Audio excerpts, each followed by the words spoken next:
Allez, nouvelle salve de vos commentaires. Du coup, hop, voyons. Je crois me rappeler que le réseau Yoshin utilise les batteries qui servent à stabiliser le réseau électrique. Ça expliquerait donc pourquoi la batterie de ma borne était peut-être vide en fait. D'où le fait que ça chute la puissance de charge. Je sais pas, c'est bizarre quand même, hein. Il n'y a que Yoshin que ça fait ça, hein. Le premier VE 800 volts abordable tout court avec ses caractéristiques, effectivement, il serait beaucoup plus intéressant que notre version actuelle en Europe. Bah après, en 800 volts, bon, en 570 volts, tu as le Xpeng G6 du coup. C'est pas totalement du 800 volts du coup. Mais à voir le moteur à quel prix il serait commercialisé en Europe, effectivement. Pour moi, c'est elle que j'attendais. Les prix, on les a déjà sur le site Renault. Et là, ça est plus cher que les R5, mais extrêmement bien noté. Il y a notamment un contrôle sur la motricité sur sol glissant qui m'intéresse au plus haut point. Ouais, elle est pas mal cette petite R4 du coup. Ma préférence va la 4L pour l'espace intérieur plus logeable. Ouais. Attention, il faudra attendre le prix importé en France. Pour la Xiaomi YQ7, effectivement. Concernant le stylage de Volkswagen, oui, bon bah... C'est vrai que le style de base de la voiture n'est pas terrible, effectivement, je suis d'accord. À voir en 2026 du coup, hein. 30 kW d'essai en option, c'est mieux que 22 kW. En second véhicule, pourquoi pas, c'est vraiment pas polyvalent, mais il y a pas mal de foyers avec deux voitures, dont une seule parcours de long trajet. Après, pour moins cher, tu peux choper une Kona de 39 kWh en occasion, ouais, c'est vrai. Avec 50 kW en recharge, du coup.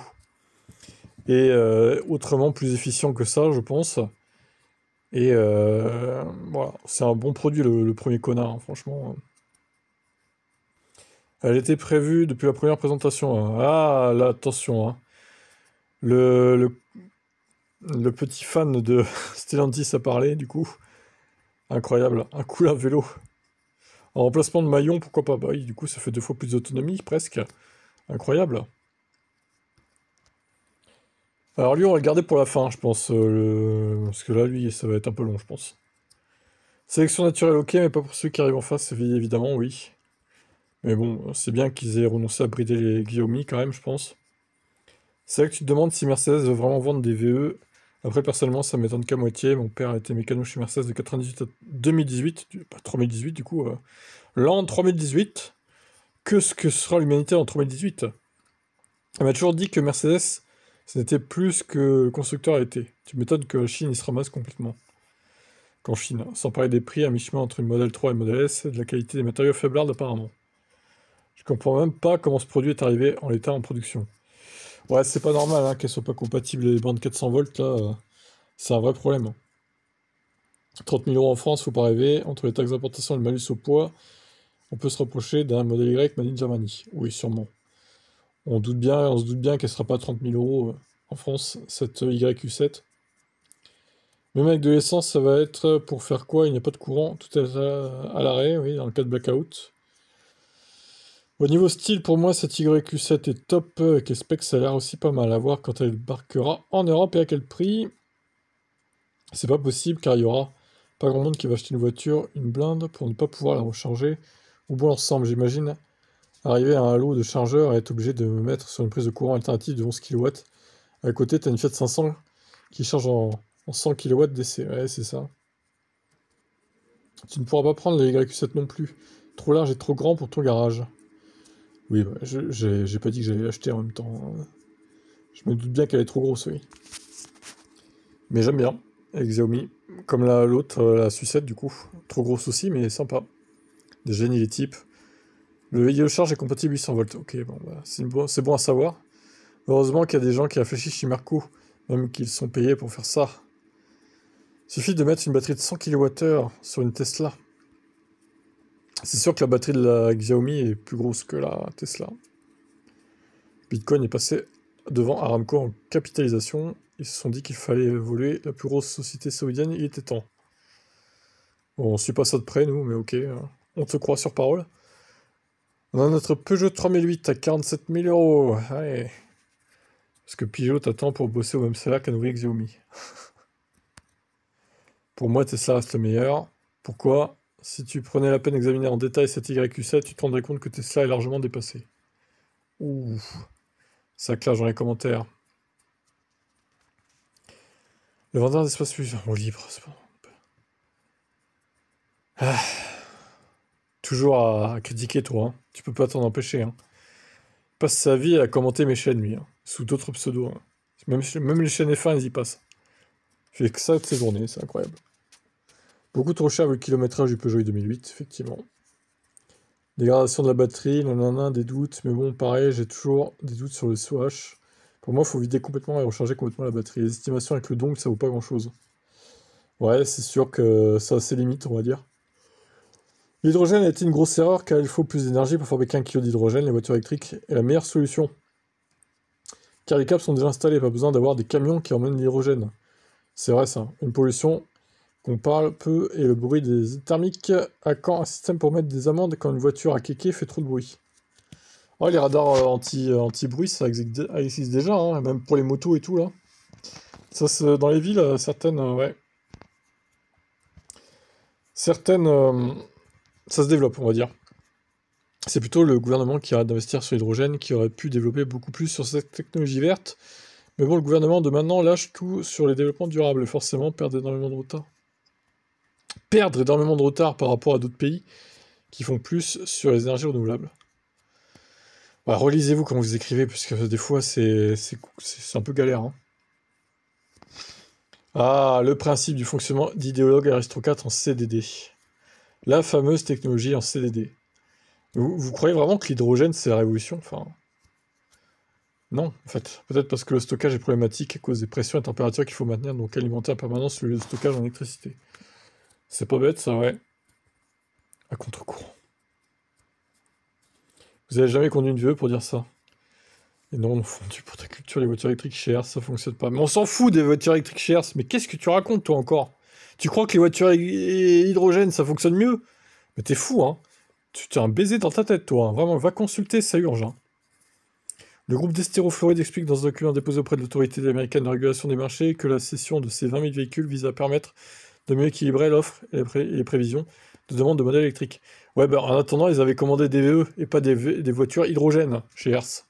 Du coup, à contre-courant, ouais, super, hein. Comme si l'hydrogène c'était la technologie incroyable qu'il fallait absolument avoir. Ben, achète une voiture hydrogène, si c'est la révolution. Hello Easy Onto là, hein? Vas-y donc, achète une VE hydrogène.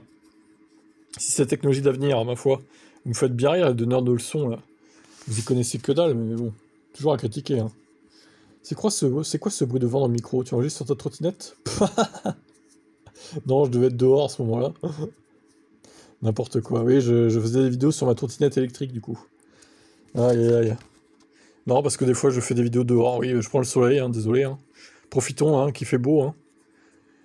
Je rappelle que ces deux pays n'ont pas obéi aux directives concernant l'énergie du Reichsführer de l'UE. Punition légère avant la guerre. Tu penses que c'est fait exprès, que c'est une punition, Felipe? Ok, peut-être. Mercedes thermique ou électrique, c'est décevant. Trop de plastique, un sang à l'intérieur, la qualité allemande, c'est perdu. Vous allez mettre turbo sur une voiture rapide, faut pas être gêné. J'ai honte pour Renault, une turbo électrique, c'est marrant. J'ai un QA, je viens de recevoir le premier courrier, tout ça, j'avais traité dans une vidéo, du coup. C'est fou ça quand même, le QA qui va être bridé à la recharge et en autonomie, c'est dingue, hein. Donc là, il nous dit c'est à cause des panneaux solaires, Luc. Après, les panneaux solaires, bon, normalement, ça peut se couper si ça produit trop, quoi. Après, je sais pas si t'as une touche, un bouton pour couper toute la partie solaire de certaines zones. Si c'est pas le cas, ça devrait être le cas, parce que bon, si c'est vrai que si ça produit trop, que ça déséquilibre le réseau, au final, c'est pas bon non plus, quoi. Quand t'arrives à la borne avec 2%, bah, faut pas avoir de bol, hein, quand même, hein. Pile qui est un blackout au moment où tu t'arrives à 2% à la borne. Une turbo sans turbo, oui. Je cherche pas chez moi, mais sur une borne publique financée par la région Occitanie, pas de problème. Franchement, moi, en vrai, je devrais charger sur une borne publique, je serais pas tranquille avec un VE quand même, hein. Ouais, je serais moyennement tranquille, hein. Imaginons la borne que tu prends d'habitude, elle tombe en panne et tout. T'es obligé d'aller je sais pas où, là, pour te recharger ailleurs. Non, quand même, quand t'as un VE, si tu veux pas la recharger chez toi, c'est quand même problématique, je trouve. Après, il y en a, ils s'en sortent bien sans, mais bon, après... Ouais. Dans 3-4 ans, on verra Code R5 en occasion. Hors sujet, c'est quoi la police d'écriture? Moi, je t'ai répondu, du coup, c'est ma police d'écriture, c'est Titanium sur le Redmi Note. C'est vrai qu'elle est pas mal, la police d'écriture. Ça change un peu des autres téléphones. Elle doit y être sur les Samsung et tout, je pense aussi. Bon, alors, on va... J'aurais jamais un budget pour une caisse électrique, sinon elle est trop belle. Oh, elle est pas belle, la Renault 5, les gars. J'aime pas du tout, quoi. J'adore passer à la vitesse thermique manuelle. Ah bah pas moi, hein. Putain. Surtout en ville, on s'en passe très bien. À la limite, avec les palettes au volant, bon, ça me dérange moins. Mais avec la boîte de vitesse manuelle, l'embrayage et tout, c'est chiant, putain. C'est trop relou, quoi. Bon, eh bien, nous allons passer au dernier commentaire. Tu as la même voix que le type qui débriefe la F1. Oui, bah c'est moi, du coup. Ça, c'est marrant, ça. C'est Tib F1. C'est F1 Tib. Et Tesla Tib aussi, du coup. Il est partout. Il est partout! Il est partout, ce monsieur. Il envahit YouTube avec ses vidéos d'articles. Vous vous rendez compte que j'ai près de 30... je dois être à 30 000 vidéos? Ou 25... Entre 25 et 30, je crois. Sur toutes mes chaînes confondues. Alors, c'est des petites vidéos, évidemment. C'est pas des trucs d'1 heure, mais c'est 3-4 minutes. Mais ça fait beaucoup, quand même. Hein. Quand tu comptes... Quand tu fais le total, c'est incroyable. Alors, Samuel, je comprends pas le débat sur les grandes batteries. On dit pas qu'un thermique a trop d'autonomie. Pourquoi, vous, les influenceurs, vous dites ça? Alors, déjà, on commence par ça. Déjà, une thermique qui a un grand réservoir, ça change pas grand-chose à sa conception à la voiture. Par contre, une VE qui a une énorme batterie, déjà, ça l'alourdit. Et pour le bilan écologique, bon, bah, que tu aies une batterie de 100 ou 110 kWh, c'est moins écologique qu'une voiture qui a 50 ou 60 kWh, bien évidemment. Et on peut se demander à quoi sert d'avoir 100 ou 110 kWh sur sa voiture électrique, surtout que ça rajoute du poids et donc ça augmente la conso automatiquement. Bon, bah, déjà, il y a ça. Moi, je veux une grande batterie et grande autonomie, je préfère m'arrêter pour me reposer que charger. Bah, tu peux faire les deux en même temps, en fait. Je vois pas le problème. C'est un argument de revente, et moi, j'ai besoin de faire de recharge, et mieux que je me porte. Ah oui, pardon, c'est moi, là. C'est pas lui, c'est moi. Et moi, j'ai besoin de faire de recharge, mais je me porte. Oui, bah ça, on est d'accord. Les arrêts de 10 minutes et encore 20, ça m'intéresse pas. Ouais, 10 minutes, c'est pas la mort, quand même. Merde. Sur un trajet de 1000 km, tu t'arrêtes 2 fois 10 minutes, ou 15 minutes. Tu vas me dire que c'est beaucoup? Non, mais t'abuses, là. Eh, toi, t'es un partisan de tout faire d'une traite, ou c'est comment, là? Avec sa bouteille pour pisser, avec le régulateur sur autoroute? Oh non, les gars, un peu de sérieux, quand même, faut s'arrêter, au bout d'un moment. On peut pas faire tout d'une traite, c'est dangereux. Même pour la concentration et tout, quoi. Ça fait 10 ans que je roule à l'électrique, et à chaque changement de voiture, je vise une autonomie plus grande. Bah, ça, c'est évident. Si ça te sert à rien, tant mieux, moi, quand je parle avec les gens autour de moi, première question, combien tu fais de kilomètres? Non mais on est tous pareils, moi j'avais une Ion. Tu m'apprends rien, Samuel, j'avais une Ion. Entre 2016 et fin 2018, j'ai eu une Ion. Allô? Alors je crois que t'as pas eu moins que ça en niveau autonomie, toi. Hein. Donc bon, il a commencé avec une Leaf, apparemment. Bah c'est encore moins la Ion que la Leaf, niveau autonomie. C'est quelques kilomètres de moins, eh oui. Ouais, c'est 50, non, 40-50 peut-être, du coup. Ça dépend quel Leaf il avait, mais... On sait de quoi on parle, hein. Évidemment, moi aussi j'ai changé pour plus d'autonomie, c'est évident. Hein. J'en avais marre de me trimballer avec 110-120 km d'autonomie, tout au mieux, c'était ridicule, quoi. Fallait avoir un step au-dessus.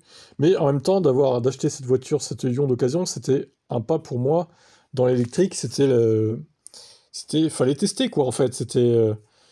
L'intérêt, c'était de tester, ouais, avec une petite voiture électrique, voir comment ça se passe, etc., la recharge, la conduite, etc. L'éco-conduite, tout ça, quoi. C'était ça l'intérêt. Bon, après, voilà, il fallait passer un step au-dessus, c'est tout. Combien tu fais de kilomètres? Donc, il y a que les écolos, les influenceurs que j'entends dire ça, et moi, et mon recul de 10 ans d'expérience, c'est absolument pas mon avis. J'ai commencé avec une livre 15 heures pour traverser la France. Ouais, voilà, là, c'est suicidaire. Évidemment, moi, le plus que j'ai fait avec la Ion, bah, ça doit être... Mais j'ai jamais fait de charge rapide intermédiaire avec la Ion, en fait. J'ai jamais fait de trajet avec une charge rapide en CHAdeMO intermédiaire. Je me suis toujours cantonné à la capacité de la batterie. Mon record, vous pouvez revoir la vidéo, hein, ça date de 2018, je crois, ou 2017. Mais mon record, c'est sur une charge, c'est plus de 160 km en été, en éco-conduite. Donc en dessous des limites de vitesse, du coup aussi. Donc oui, on a tous commencé avec des petits VE, enfin pas tous, du coup, hein, peut-être que certains ont commencé avec des Tesla direct qui avaient 400 km d'autonomie. En tout cas, moi, j'ai commencé avec une Ion qui avait, bon, au début de sa vie, en tout cas, je pouvais monter à 150, 160, mais vraiment en roulant faiblement, à faible allure, et l'été, quoi. Sans chauffage, sans clim. Donc, en vrai, c'était plutôt 110, quoi, 120. Bon, maintenant, c'est plutôt 90, 100, d'après ce que j'ai vu sur le compteur d'autonomie. Mais bon, maintenant j'ai un Niro, j'ai eu un Kona après, et j'ai eu un Niro maintenant, qui a à peu près la même autonomie que le Kona, grosso modo. C'est-à-dire 450, 500 l'été, quoi. Ce qui me suffit bien, en vrai, hein. Bon, le problème du Niro, encore une fois, c'est la vitesse de recharge, mais bon. Encore une fois, vu que je ne fais pas beaucoup de trajets longs, c'est pas très grave. Bref, chacun son avis là-dessus, en tout cas. Bon, ben voilà, petite salle de commentaires encore. Je préfère vous répondre comme ça, parce que déjà, ça fait du contenu, et puis j'ai la flemme d'écrire, des fois, c'est un peu long. Et puis comme ça fait plus passer, avec le ton de la voix et tout, ce que je ressens vraiment, quoi. Allez, on se donne rendez-vous à la prochaine salle de commentaires. À plus. Pensez à vous abonner si c'est pas fait.